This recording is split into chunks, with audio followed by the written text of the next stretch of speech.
खिल ख़ुशी ॻोल्ही सी हालतुनि में अॼु आनंद ॻोल्हियूं था पंहिंजे अंदर में।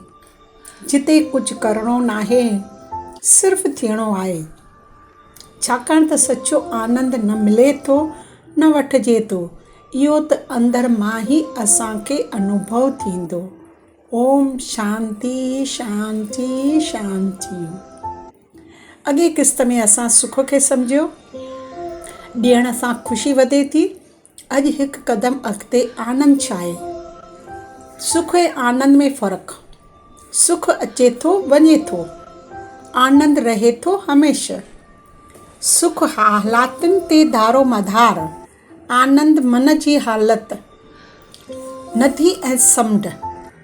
नदी छो मिठी आहे? छो त इहा ॾींदी रहे थी, वहंदी रहे थी। समुंड छो खारो आहे? छो त हू रखे थो, गॾु करे थो। जेको ॾींदो इहो मिठो, जेको सिर्फ़ु वठंदो उहो खारो। नंढनि नंढनि कमनि जी ख़ुशी। तव्हां ॾिठो हूंदो, जॾहिं असां नंढो सुठो कमु करियूं था, दिलि अंदरि हल्को महसूसु थिए थो। छो त आनंद जो दर खुले थो। अॼु जो इंसानु खिलणु विसारे छॾियो, मुस्कुराइण बि सिखणो पियो, करिणो पियो लाफ्टर क्लब जॉइन।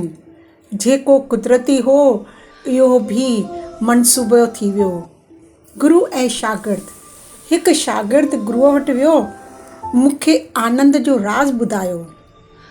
गुरूअ खेसि सैर ते वठी वियो। सुठियूं ॻाल्हियूं, सुठा मज़र। शागिर्द ख़ुशि, आनंद में। ओचितो गुरूअ चयो, हीउ पथर हथ में खण। शागिर्द खणी वरितो। थोरी देरि सूर शुरू, वधीक देरि सूर वधी वियो। आख़िर चयाईं, मूंखे आनंद महसूसु नथो थिए। गुरूअ चयो, पथर फिटो कर। जीअं ई फिटो कयो, सकून, हल्कोपन, आनंद। पथर छा हो? पुराणा ॾुख, गिलाऊं, शिकायतूं। असां बि ज़हन में बार बार खणी हलूं था। इहो भार हमेशह असांजे सिर ते हले थो ऐं पोइ चऊं था, आनंद छो न आहे? छॾिणो पवंदो, माफ़ु करिणो पवंदो, ज़हन साफ़ु करिणो पवंदो, तॾहिं आनंद पाण ईंदो। छा आनंद हमेशह रही सघे थो?